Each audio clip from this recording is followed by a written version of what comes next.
Çok bilem бар әлемде тұшынбай тағдыруын тататығын, Алла берген жерді қорғап бабалары атақылым, ашынғаным ашы тисе аса тілім.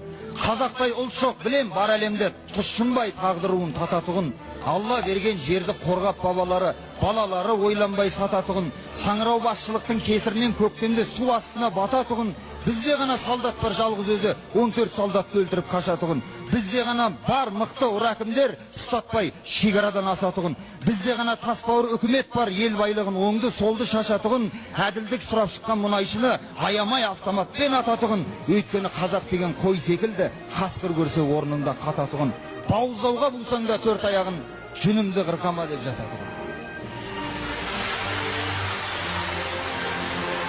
Қазақтың таймау үшін тұрған бағы жөн болар кемшіліктің жырланғаны. Біздің ұлт осы қашан қояды екен жем болып тартылуын қырмандағы.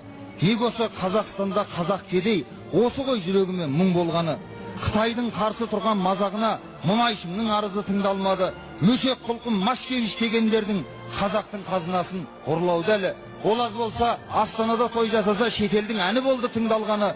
Орыс пен еврейдің кесірінен тіліміз тін, дініміз дін болмады. Басқа ұлттардың бәрінде баспана бар, қазақ қана квартирант боп қырбаңдады.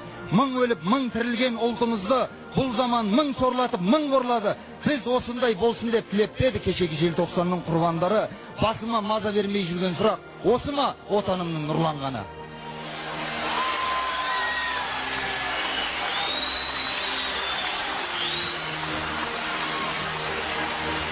Шапқанда шабытымның ақтабаны, шындыққа мен бермеймін жоқ бағаны.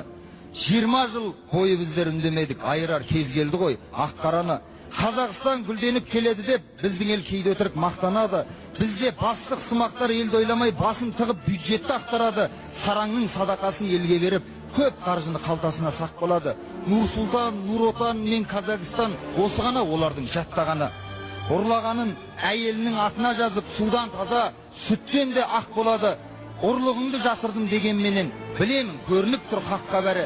Бәйтеректің басына ұя салып, қарғалар мен құзғындар топталады. Қолыма қашан қарға саңғиды деп, елеңдеп ел жұртымыз көп қарады. Бүгінгінің арты бітеу қарғалары боғын елге қимайтын боп барады. Қазақстан өгей әке, жат шешеге, келмірген үй секілді көп балалы.